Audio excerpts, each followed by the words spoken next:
Well, good afternoon and welcome to VanPodcast number 3. I'm entirely thrilled to be joined by Cindy Chavez, County Supervisor here in Santa Clara County.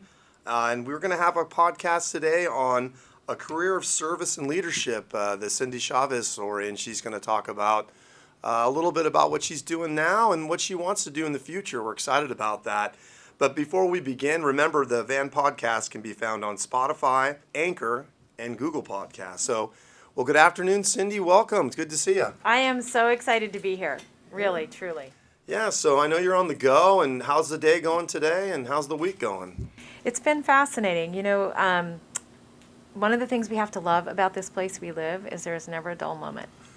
Indeed, indeed. And you're right in the middle of a lot of it, which we're going to talk about today. And how are your friends and all of your Board of Supervisors, compadres doing? They're doing good? They're doing great. And as a matter of fact, on Tuesday, we just voted for another $75 million for affordable housing and for a program that's very focused on taking homeless women and their children off the streets. And we've got a goal of getting the 600 people that we know are out on the streets, these 600 families off, and we're at almost 300. Wow. So we're moving. Well, thank you. And I know the county has done a tremendous amount for housing, and we're going to talk a little bit about that today. So, Cindy, speaking of current events, obviously the county is in the middle of the massive fight against the pandemic. And, on a personal level, I really commend you and all of your Board of Supervisors. I know it's a tireless fight. And, I'm just wondering, kind of how are things going with the vaccines, and how would you kind of rate how Santa Clara County is doing in this fight? That's a really good question. So one thing that many people listening may not know is that here in Silicon Valley, Santa Clara County, we are the most vaccinated large county, and San Jose is the most vaccinated large city in the nation. And the reason that's so amazing and exciting is that we are so diverse. People speak so many languages. We're all income levels, all housing types. So getting people vaccinated, and then making sure that people have access to tests is what we're all about right now. As a matter of fact, we've given out the antigen home test. We've given out almost 700,000 of them. Wow. To our community, and we're doing that the same way we got people to get vaccinated and get tested, which is to go door to door and working with small businesses and really trying to get resources to the community in the most direct way possible. Why do you think the county has been so successful with this vaccination rate? I mean, what do you kind of credit that to? I know it's just been a yeoman's effort by a lot of people, but what do you credit the county's success to this date so far? I think that, first of all, we live in a place where we have relationships with each other. So when COVID hit, we were able to work with the nonprofit leaders, work with the business leaders, work with government, work with labor, work with all these different partners right away and act quickly. And different than a lot of places, we didn't have a lot of infighting. And so one of the things that I did throughout the first year of the pandemic is every Saturday, I had a meeting with every mayor and every city manager all together with our county exec and our healthcare staff so that everybody had the same information. And then we met very often with the business community. And through that, we were able to get, the business community came through and gave us incredible resources. The county came through and really stood up a first-rate testing facilities and also eventually vaccinations. We had partnerships like the 49ers, who opened up the largest vaccine center in the country. And so those partnerships really paid off. Yeah, and I think that's a credit also to, the men and women that work at the county and the leadership from that. I heard a story about librarians who, their libraries were closed, but they volunteered their time to help with vaccination and testing and contact tracing. Because remember, in the beginning, we didn't know how that was going. And I'll just say this: I'm so glad you said that. We have 22,000 people who work for the county.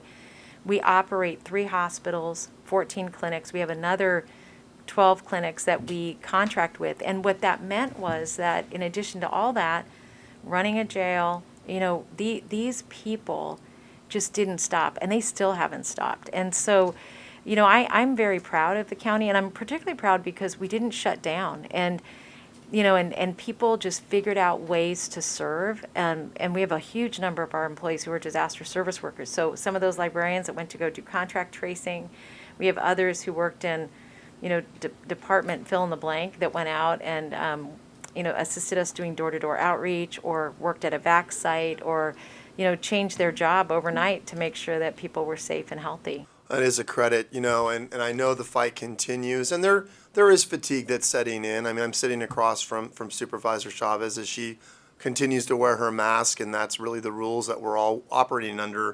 And I guess a lot of people would like to know, the eight other counties have started reducing and relaxing restrictions. Santa Clara County kind of continues to hold the line. You've had a massive say in a lot of this, both for and against, and maybe you could tell our listeners kind of where you're at with this issue and how you're feeling about it and where it might go in the future. Yeah, I really, and I will just say this to all your listeners, I'm so grateful to all of you for protecting each other, getting vaccinated, getting boosted, wearing your masks, getting so much information at a federal level, a state level, a local level, at your kid's school. It's been overwhelming. My recommendation to our county staff has been to align our rules with the state. It's time to make everything much simpler, much clearer, because I think people are in fatigue. It's like we've all been, at war with an invisible opponent for, over 2 years now. And so people are really ready to simplify everything. And so I'm really encouraging that. I have concerns that, part of the thing that we also have to be mindful of is that we have to be prepared for a lot of different kinds of disasters. And let me just remind, again, your listeners about this. So COVID hit that first year. We had COVID, we had wildfires, we had heat waves, we had power shutoffs. I mean, really, knock wood, the only thing we didn't have happen was, and we've had a massive shooting. All of this takes a toll on our entire community. What that means is that we have to not only be able to address COVID, but we've got to be able to pivot to make sure that we really are being protective of our entire landscape by recognizing that we have all these competing interests. And so part of what I want the county to do is simplify so that we can continue to expand our response to all the other risks and threats and opportunities that we have, on our horizon. And to be clear, it's my understanding that you were not in alignment with the health department's decision to extend the mask order. Is that true? Yeah. That's what I did understand. Yeah, that's accurate. And what I'm also concerned about is creating new rules for different parts of the workforce because, again, I think we have to really be mindful of the tension we're creating, the stress, and the conflict. We've got to recognize that we do have, COVID-19. And I just want to say, I think Dr. Cody has been amazing. And I'm so grateful for her leadership. We did so much better in this county than most places on the globe. And I'm grateful. I think now is a time to pivot. We just have to deal with people's mental health. We have to make sure that the economy embraces every level of worker that's ready to go back. And we still have to be, disciplined, but we can't be disciplined if you've got so many rules you don't know what to follow. And that's really where I'm coming from. Do you see the future here soon with the health orders in Santa Clara County that there will be the encouragement to, not just the mask rule, but to encourage employees to return to work? Obviously, that's based on each company, but It really is, do you see the yeah. restrictions in the future allowing companies to bring people back to the downtowns and back to the office? Well, people can do that now. So, we're at the county, we've got people back at work. I mean, I think there's a comfort level that employees need to have, a comfort level that employers need to have. I also think that we're going to see a lot more hybrid work, and which the county's already experiencing that. And in fact, in my office, we do that too. So our folks are back, but we don't have everybody back every day. And frankly, there's some people who've just been super uber effective at home, and others who really want to come back and need the camaraderie. So we're really working around those needs. There's another opportunity we have here, Michael, and that is that if we can figure out a way to have fewer trips, I don't just mean back and forth to work, but really fewer trips, it's better for the climate, and it really is, I think, even better for us to make sure that we can retain these workers, because, we are in an environment, we are competing. Like, we're competing for every nurse, every doctor, every sheriff. I mean, we are in competition with other parts of the country, so we need to make sure that we're treating people with the kind of respect and flexibility that employees are asking for. I couldn't agree with you more. I mean, as a transit-oriented developer next to VTA stations, BART stations, I mean, that is the game, is to reduce, trips, especially automobile trips. So I think the unintended consequences of COVID is that we probably have made some strides in actually keeping people off the freeways, at least during peak times. And I think we have seen that does add to the quality of life. And in the future, hopefully, will allow people to move faster and attract more workers. So at first I was against you on that. And then I remember. But I will say I've come around, and appreciate that. Well, in addition to Supervisor Chavez, you are now candidate for Mayor Chavez, which, as you know, a lot of people are very excited about. So the easy blue sky question is why? Why are you running for mayor? I am running for mayor of San Jose because I believe that working together, we really can make it safer, cleaner, address homelessness in a really rigorous way, and really move San Jose forward. I mean, we're coming out of the malaise of COVID, and we have a lot of work to do to get San Jose cleaned up and, ready for company, right? Like that's where we need to be. Indeed, and there's a lot of work ahead. And I mean, how do you think you'll make a difference, and maybe what area you'll make a difference in the minute you're elected, understanding that you're not someone that's just walking off the street, you're not walking out of a business, that you've actually been in, local government for going on, gosh, it's got to be at least 20-something years. So, I mean, where do you think that you're going to jump right in and make a difference day one? The problems we have are complex. And, and as an example, let me just talk about homelessness. Everybody knows that we have got to move the dial on homelessness dramatically. The closer the county, the city, the water district, and all of these partners work together, the faster we're going to be able to address it. And let me just give you a couple numbers. From 2015 to 2020, we've housed almost 20,000 people who were homeless. And that's great. Like that changes lives. It ends human suffering. That's the right direction. We still have 10,000 people who are homeless. And it feels as almost as quickly as we're housing people, we have more people becoming homeless. What that means is that every level of government and the public and the private sector need to lock arms, focus on the plan and move the plan forward. As an example, we need to build more housing. We need to get more interim housing available for folks. We need to make sure we have the services, which includes a lot of resources. And we have to do everything we're doing, and we have to do it faster, all of it. And I'm completely confident that on our watch, we will end homelessness in our community. If one community in the country can do it, we can. The way I know that is, we were the one community in the country that could come together on COVID. We can solve hard problems. We know how to do that. I know how to do that. This is kind of a strength and a weakness, I think, that people would say about you, that your strength is that you have this, institutional knowledge of how local government works, that you know how to, administer a large employee group, which Santa Clara County, I believe, is the largest employer in Santa Clara County. Those strengths, but the weaknesses, people would say, is that it's a special interest, too, that Ms. Chavez represents.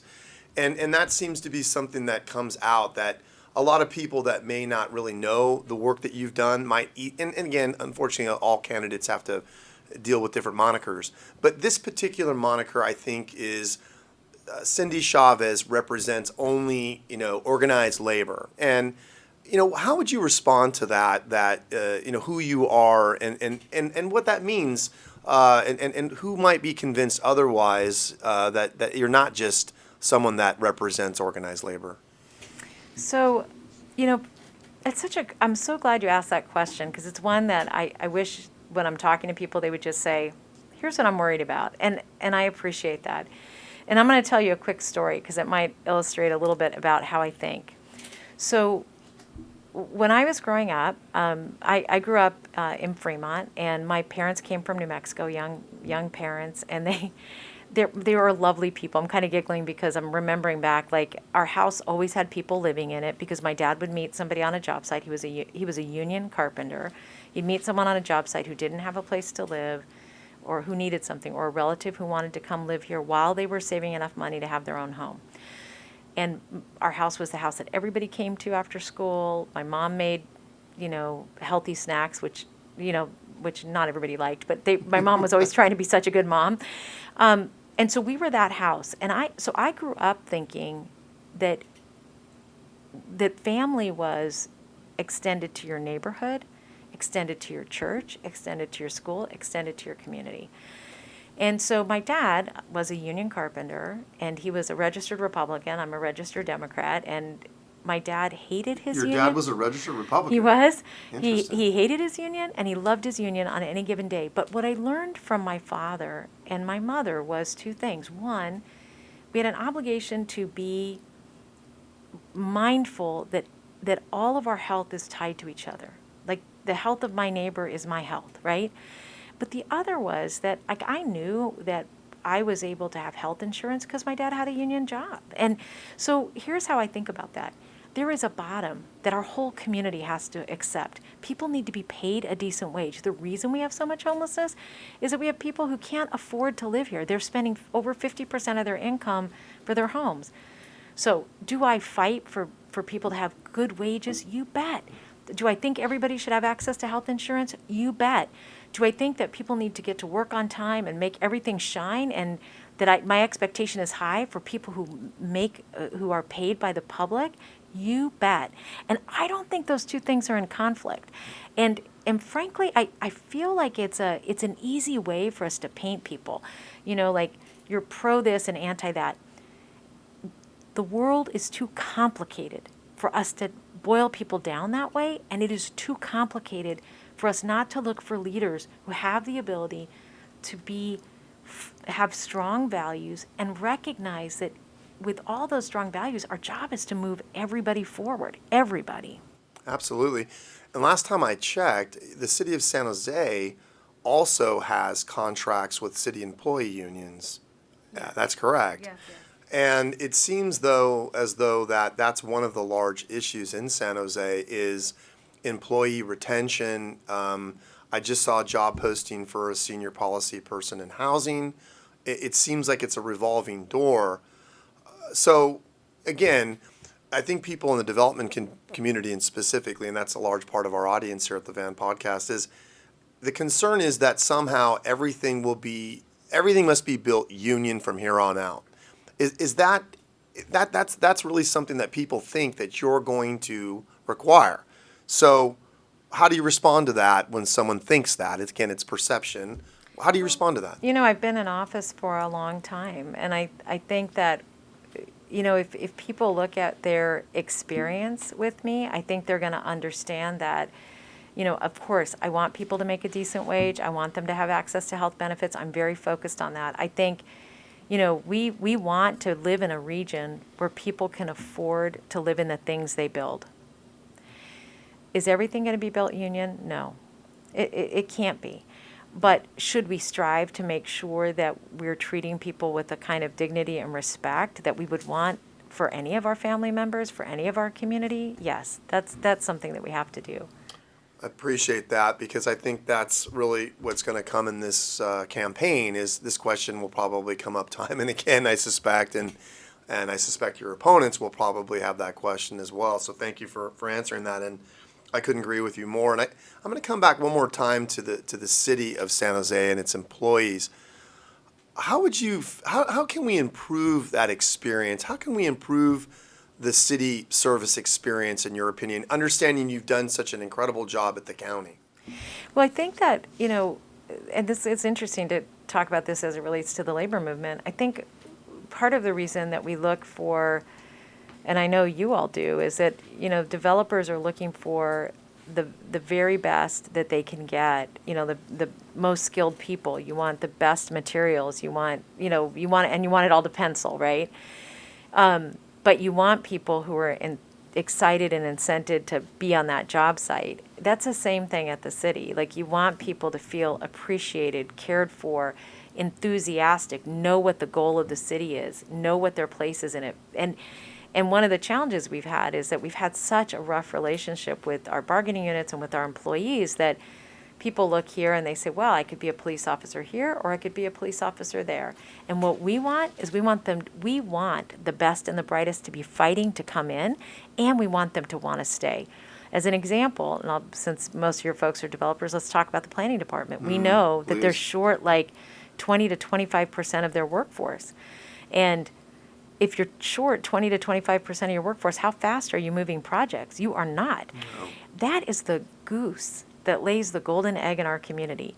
We've got to focus on that department. We're going to have to work with the folks who work there now and say, what can we do to keep you, make you happy and healthy, and how do we attract other people? And then how do we keep them? Because one of the problems is that we're the best training ground in the country for people, right? We train them and then they leave. And so we've got to be much more rigorous. And here's the funny thing. I think it's so critical that we're talking to those unions. We're talking to that line staff. And, I was talking to someone this morning who was saying, I don't understand, like why this isn't built that way and why the union halls don't have more of these kind of people and why. And the fact of the matter is that we've got to get everybody in a room, because here's the vision. To have a healthy city, a really healthy city, we need to reinvest in it and rebuild it constantly. And even if the thing you believe in most is climate change, one of the most, polluting thing are the old buildings that we have. So why don't we want to reinvest, rebuild? I mean, development is really, and building really is a key economic indicator of the health of our community and its health into the future. Yeah, I couldn't agree with you more. And, back to the city staff, I grew up in this city, not just physically, but also working with the planning department that you're mentioning. And somewhere along the line, there became, I think, one of my favorite expressions is the road to hell is paved with good intentions. And I think that applies a lot to government. And what I've seen just in my role is we've tried to operate San Jose like a business. We've had business candidates that have won city council and mayoral seats, again, with good intentions to measurements of benchmarks of success, similar to how we might pay our employees and manage our employees in the private sector. It just hasn't translated to the city of San Jose. And to your point, and I think everyone in my community feels this way, instead of someone leaving San Jose to Santa Clara, we want to take them back from Santa Clara and Sunnyvale into San Jose. And so I completely agree with you that we have to start looking at San Jose as a city with city employee unions, with stakeholder groups that are not like business, that take time. And so it's almost like, building a pyramid, but building a pyramid back to the Egyptians' days. We've got to take our time, build it the right way so it could last, thousands of years. And I feel like that's what we need to really do, because the quick fix of the business attitude does not exist in city government. And I think most of my brethren out there and ladies out there realize that as developers, it's a marathon. It's not a sprint. It never will be. It never has been.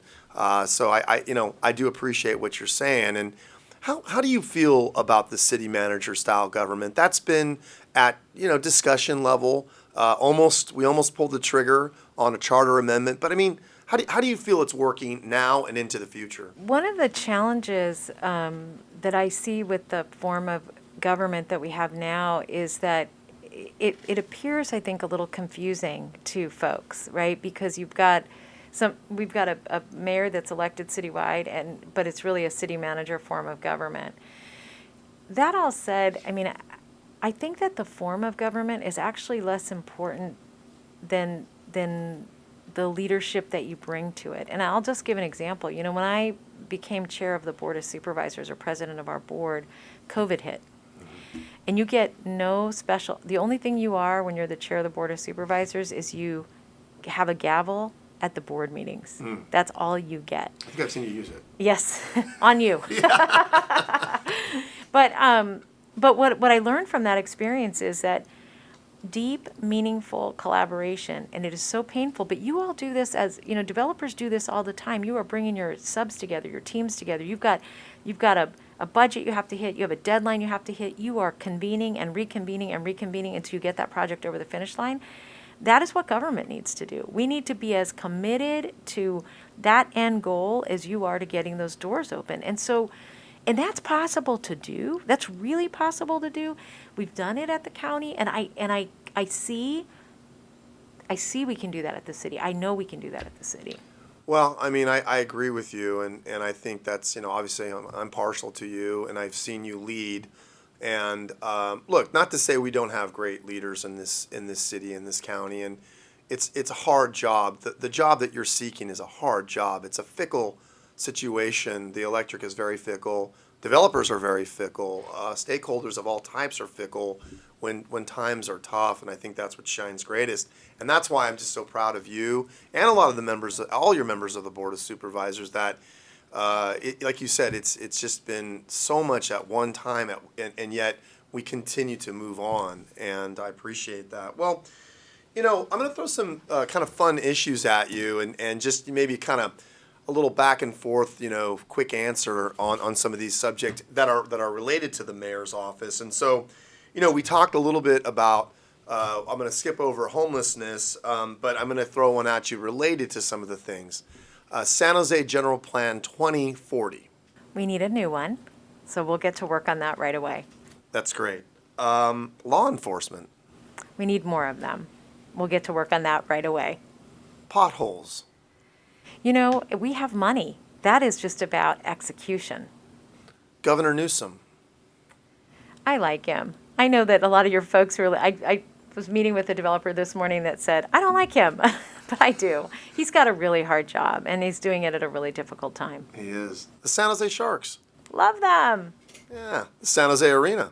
Love the San Jose Arena. And, you know, I'll tell you, we're hoping that at the fairgrounds that we're going to have, you know, we're negotiating with the Earthquakes and with Cricket USA, so I'm hoping to see more gathering spaces in our community. Downtown San Jose. I love it. We all do. And we're going to have to work really hard together to get it cleaned up and spiffy again. Agreed. There's probably a better word than spiffy, but that's the one I think. Well, spiffy's good because it, you know, connotes that it's clean. And So, yeah, we want it to shine. We want this city to shine. You know, what about our parks in San Jose? We have a lot of work to do to get them maintained and cleaned up, and frankly, we don't have enough of them. Our relationship with our South Bay cities. What a good question. I mean, I would say that it's really important that San Jose, you know, as frankly the big dog on the block, has to do more to outreach to these other cities and do more engagement. And the other thing is, from an economic development perspective, we should be wooing as a region, not as a city. We want to attract and maintain companies. We want them in this community, and we've got to be urgent and magnanimous at the same time. Google. I'm very excited about Google. It's going to really lift up that Dearborn Arena station. It's going to bring more people here. I think the way Google has been working with the community has been very impressive. New housing bonds that you're working on now. So, Measure A, I want to say thank you to so many of your listeners gave us money to get that campaign across the finish line, and we won by less than a percentage point. We have 4,400 units either built or in the pipeline right now. And we made a commitment that we were going to get all that money committed within 10 years, and we're going to be ahead of schedule. The Silicon Valley Leadership Group. Much to watch there. It'll be interesting to see, you know, you're coming from an institution, Carl Guardino, and, you know, I think he left a great team and a great board, but I'll look forward to seeing what's on their plate. The South Bay Labor Council. You know, good friends and a new leader as well. And I'm, you know, impressed, and I think I'm hoping that Ahmad and Jean the head of the leadership group, the head of the South Bay Labor Council, and Derek, the head of the San Jose Chamber of Commerce, are seeing themselves and seeing each other as colleagues and people they can lean on, and that they see each other as assets, that they want to work together. Mayor Sam Liccardo. Tough job. I really appreciated working with him, honestly, during COVID. He really has been leading during a difficult time. He should endorse me, but yeah, other than that, he's fine. No, he does have a tough job, and as does his council candidates. And maybe that's a good segue. What do you think separates you from the other declared mayoral candidates, in general, and then, maybe specifically to your chief, probably competitor in terms of fundraising, council member Matt Mahan? What do you think separates you from all three, but maybe from specifically and also Rob Perales, who did really well? What would separate you from those candidates, in your opinion? First of all, I would just say that it is an impressive group of people. And I haven't had a chance to work with Matt because he's so new, but I have had a chance to work with both Councilmember Perales and Councilmember Davis. And I think they're both really bright, really capable, and really do their very best for the residents here. I think that, part of the reason I decided to run was that I think right now experience matters. And I have more experience, but not just more time. I've been able to bring people together to do very challenging things. And one of them, as an example, was passing Measure A.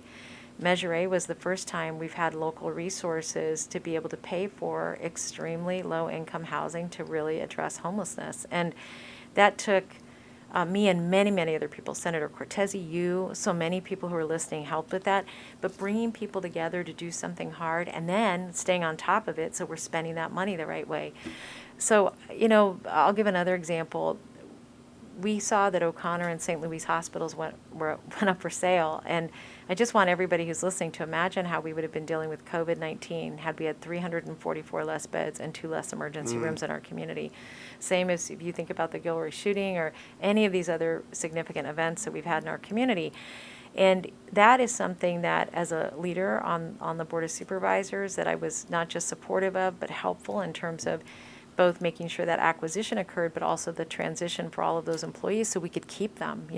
It's hard to keep nurses and good doctors and the like. So I think experience matters. And I think as we come out of COVID-19, what we're going to want to do is we're going to have to take all those lessons we learned and apply them to hard things that are going to be coming our way as a community. No doubt. And I would agree that I think experience does count in local government, and especially for someone to really hit the ground running, which we need here in San Jose. There can't be a learning curve because there's enough change that comes with a new regime, whether it's from Susan Hammer to Ron Gonzalez, and Ron Gonzalez to Chuck Reed. I mean, and of course, then Chuck to Sam. I mean, there's a lot of transition that happens, new city managers, new department heads, and it's we don't have time. You only have 8 years no matter what you do, right? Term limits are great, but they also do hamper indecisiveness or mistakes. And I think you're right that our challenges for downtown need immediate action.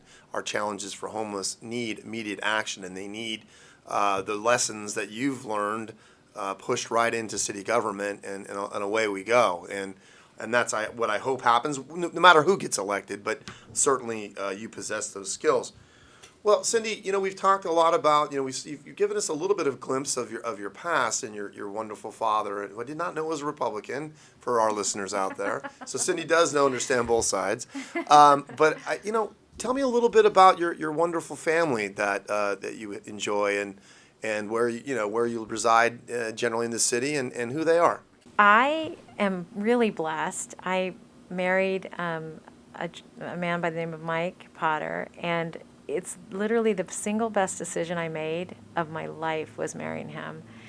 And we have a son named Brennan, and that was my second best opportunity and choice, was to get to be a mom. And we live in Nagley Park, and we love the community. It's so funny. I attended San Jose State, and I remember thinking, wonder if I'll ever see San Jose State again when I graduate, and I can't seem to get away from it. So, but yeah, and I feel very, very blessed, very blessed. Yeah, and how are they feeling about you running for mayor? Well, they're very supportive, and I would not have done it without both of them being 100% or more than that, 120% in. And they're excited, but it's hard. They don't want to see, this world is so difficult, and right now tensions are so high, and I think it's hard for them to watch some of it and to not be able to step in. Sure. That's how I would feel for them.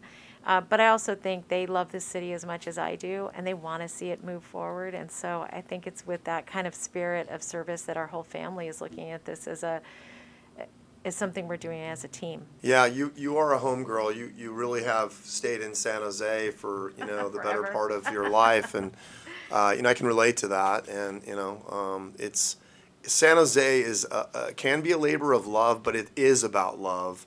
And you represent all the candidates that serve in San Jose represent that. I am proud of that. But you in particular have a special place and the service that you've had. Now's the time in the show would probably get semi-uncomfortable for some of my guests because I always tell personal stories in a positive light. But and I mentioned that about your wonderful family, especially your great husband, who I share a great name with, the great Mike Potter. So little known fact, or maybe better known fact that those that know me, I actually met Cindy Chavez through the Young Democrats. When we were young. We're still young. We should actually still be involved. And so it was some great people like of course Cindy, like Mike, of course my beautiful wife Jennifer Wright. I married Miss Wright. And then we had other great Young Democrats too, if you recall. The great Rod Dearden Jr., who was there. And so it's funny, though, because when we met, it was 1995, 94, 95. And let's see, you then were just transitioning out of Ron Gonzalez's office? Yeah. You were a policy aide from Ron Gonzalez's office from what timeline? From 1990 to 93. Right, and then you joined this Working Partnerships. Yep, was it? It was Working and South Bay Labor Council at the right. time. So of course, then lucky me, I decided that I'm going to get into politics at that point. That was my leaping point. I worked for the great Patricia Saucedo, former vice mayor, and I got Wonderful woman. Right, she was the one that encouraged me to join Young Democrats. So I get to meet all these awesome people like Cindy and Mike and Rod Dearden and, of course, Jennifer Van Avery's, then Jennifer Wright. And I remember we were running, Pat Saucedo goes from vice mayor, she terms out, and then she runs in 1995, she declares for county supervisor to replace Ron Gonzalez. And that was the first March primary. So that was a difficult primary for the South Bay Labor Council because another great guy who I really love and throw some love out to, who won that seat ultimately, Pete Primo McHugh, who had a nice long track record in his own right and did a great job as mayor of Milpitas. They declare each other, and of course, we're seeking endorsements in the primary. And so you were part of that process to conduct the interviews and things like that. So, look, I'm Primo McHugh, I'm sure did a great job. Pat did a great job, but it was the primary. So there's no way at that stage anyone was going to get anything other than a dual endorsement of that particular. And so me being, 20-odd years old at the time, I was like, what the heck? Pat should get this all the way. And so I tried to leverage my relationship, I thought, in the Young Democrats with Cindy, kind of what I did with the Young Democrats. But I'll tell you, you hit me straight up. You were straightforward as you always have been and always will be. Just because we were friends, just because we were in Young Democrats together, your integrity was intact always. And you gave it to me straight. Michael, wake up. No one's going to give a single endorsement with a standing mayor of Milpitas, who has a great long track record, and Pat Saucedo, who's equally great. Let's let them duke it out. You understand that may the best person win. That's what we're here for. And I'll tell you, you did it in a way where we were actually at a fundraising event, and you gave it to me straight, and you were kind of annoyed as well, because I can be annoying. And you know me, I come off like a tiger, and then I leave like a lamb. But I always appreciated that you were straight, and that I'm like, damn, this woman's tough. And I think I said something to Mike, like, geez, dude, you must have a tough time going on here.